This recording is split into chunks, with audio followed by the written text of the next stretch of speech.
तीसरा अध्याय प्राचीन अयोध्या। क वाल्मीकि रामायण में अयोध्या का वर्णन। महर्षि वाल्मीकि जी की रामायण को देखने से यही सिद्ध होता है कि अयोध्या उस समय में मर्त्यलोक की अमरावती थी। अमरावती क्या, यदि अमरावती से बढ़कर कोई पूरी भूमंडल पर थी तो अयोध्या थी। जो कुछ यहाँ विभूति या सुख सामग्री थी उसका अत्यंत प्रभाव था। जिस दैवी संपत्ति के कारण अयोध्या की शास्त्रों में भूयसी प्रशंसा की गई है उसका वर्णन करना हमारे आज के लेख का उद्देश्य नहीं है। केवल अयोध्या की उस मानुषी संपत्ति को दिखाना चाहते हैं जिसे लिखे पढ़े लोग नवीन समझे हुए हैं। यह भूमंडल की सबसे पहली लोक प्रसिद्ध राजधानी स्वयं आदिराज महाराज मनु जी ने बसाई थी। यह दैर्घ्य यानी लंबाई में 12 योजन और विस्तार यानी चौड़ाई में 3 योजन थी।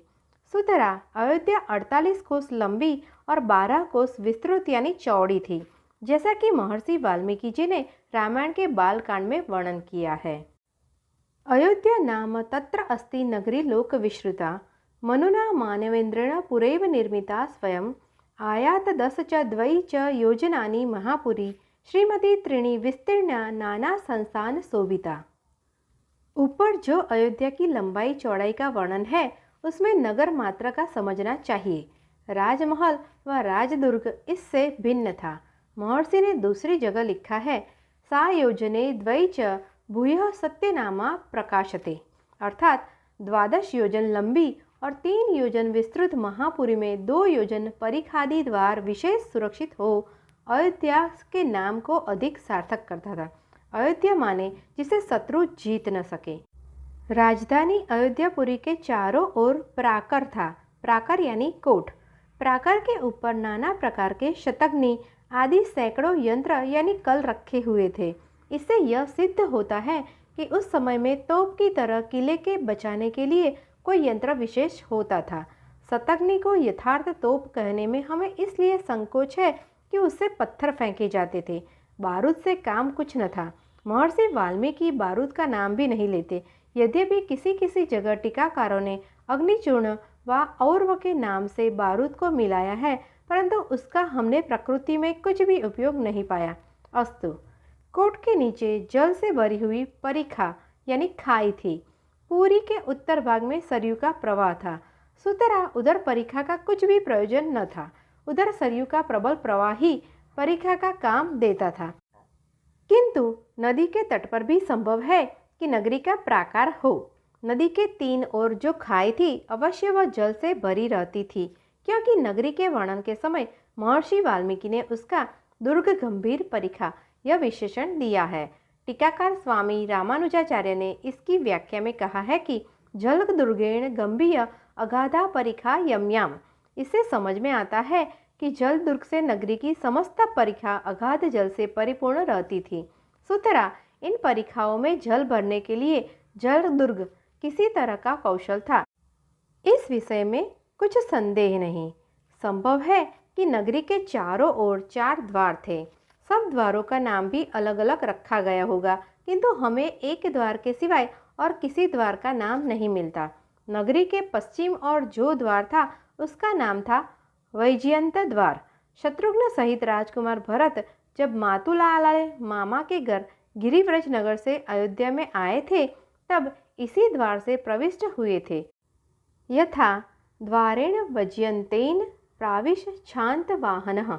नगरी से जो पूर्व की ओर द्वार था उसी से विश्वामित्र के साथ रामकृष्ण सिद्धाश्रम व मिथिला नगरी को गए थे, किंतु दक्षिण का द्वार राम लक्ष्मण और सीता की विषादमयी स्मृति के साथ अयोध्या वासियों को चिरकाल तक याद रहा था, क्योंकि इसी द्वार से रोती हुई नगरी को छोड़कर राम लक्ष्मण और सीता दंडक वन को गए थे और इसी द्वार से रघुनाथ जी की कठोर आज्ञा के कारण जगजननी किंतु मंदभागिनी सीता को लक्ष्मण वन में छोड़कर आए थे।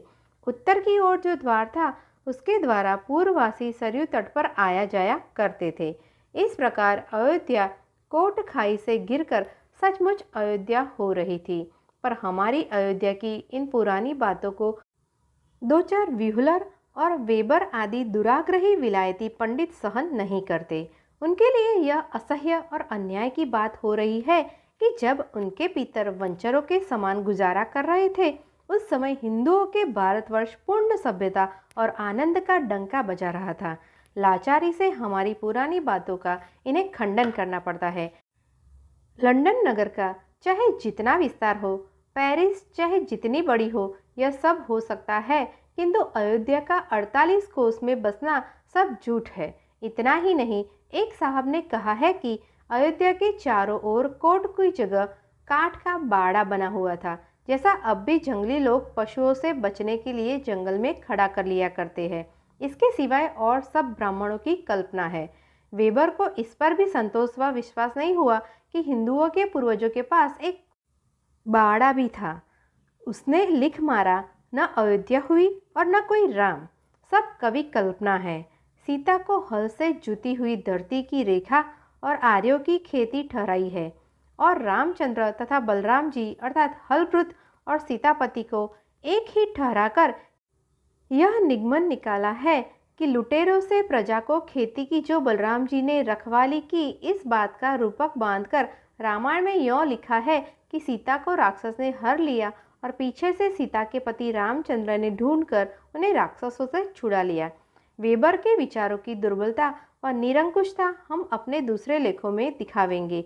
यहाँ केवल उन हिंदू कुलांगरों से निवेदन है जो वेबर आदि को पुरातत्ववेत्ता मानकर उनके पीछे पीछे अंधकार में चले जा रहे हैं।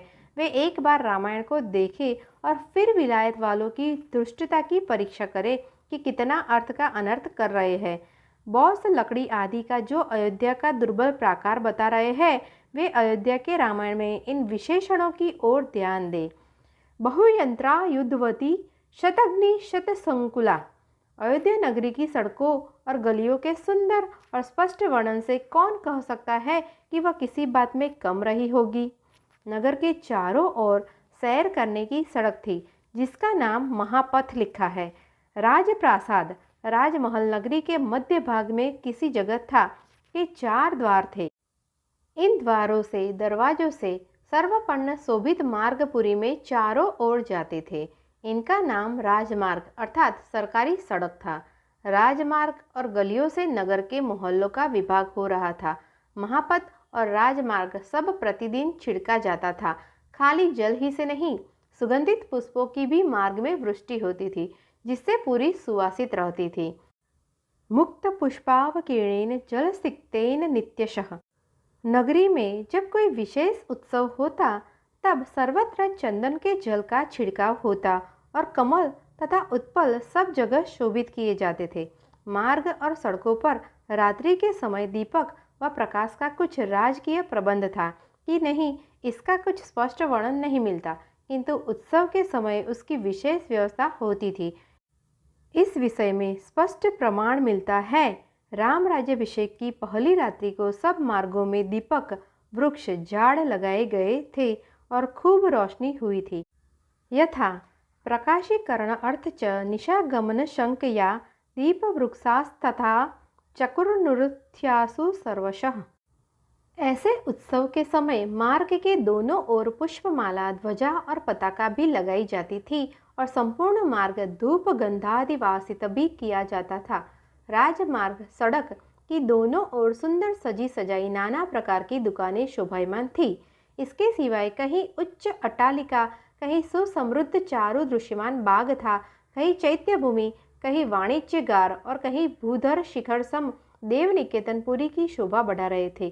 कहीं सूत मागध वास कर रहे थे, कहीं सर्व प्रकार शिल्प निपुण कारीगर दृष्टिगोचर होते और कहीं पूर्व स्त्रियों की नाट्यशाला सुशोभित थी।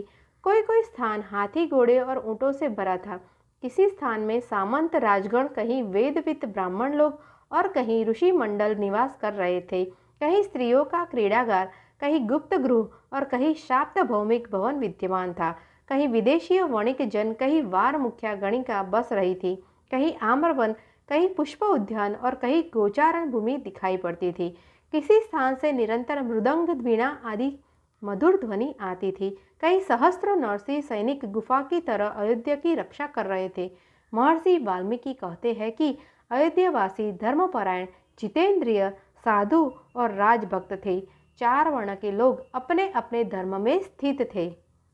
सभी लोग रुष्ट पुष्ट तुष्ट अलुप्त और सत्यवादी थे। अयोध्या के पुरुष कामी, कदर्य और नृशंस नहीं थे और नारी सब धर्मशिला और पतिव्रता थी। अयोध्या के वीर पुरुष भी राजा के विश्वास पात्र और सरल थे। कंबोज, बाल्हिक, सिंधु और वनायु देश से अयोध्या में अश्व आया करते और विंध्य, हिमालय से महापद्म, ऐरावत, प्रभृति, भद्रमंद और मृग जातीय नाना प्रकार के हस्ती। हाय, अब इनकी सत्यता पर विश्वास भी नहीं रहा। योगेश्वर वाल्मीकि की कविता केवल कल्पना मात्र समझी गई। पाठक, पुरानी अयोध्या का यही चित्र है। संवत 1900 के सुदर्शन से संपादक स्वर्गीय पंडित माधव प्रसाद मिश्र के भाई पंडित राधाकृष्ण मिश्र की आज्ञा से उद्धृत